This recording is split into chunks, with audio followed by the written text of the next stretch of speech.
Nahibaw ba mo nga on July 28, President Ferdinand Bongbong Marcos inaugurated the new National Museum of Cebu, the first in Cebu and the largest in the Visayas. Apan unsa man ang sulod niini, kuyugi ko og atong bisitahon karon. Tara! Ang National Museum sa Sugbo nahimutang sa sentro sa shipping capital sa syudad. Gitukod ni adtong 1910 ang building kaniadto mao ang Cebu Customs House. Ang maong edipisyo kaniadto gihimong patigayon tali sa mga silingan ng isla sa wala pa kini gihimo ni kanhi Presidente Gloria Arroyo nga opisyal nga Pinoy-anan sa presidente sa Pilipinas sa Sugbo.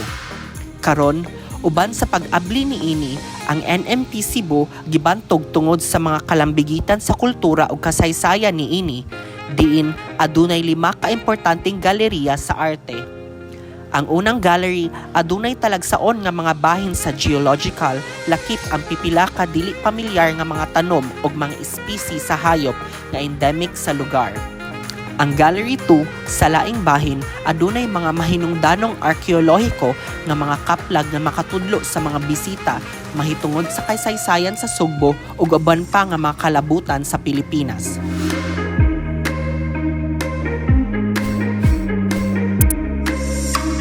Ang ikatulong nga gallery nagpasiugda sa exhibit sa sustenido nga etnograpikong mga tradisyon nga gisilsil sa maritime history ug industriya.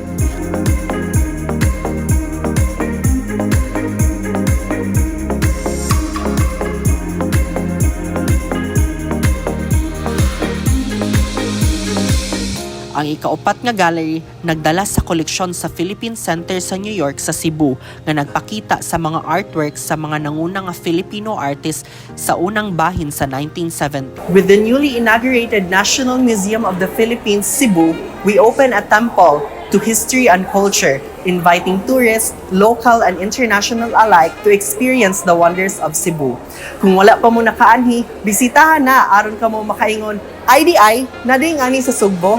This is Mark. Back to you, Ramil.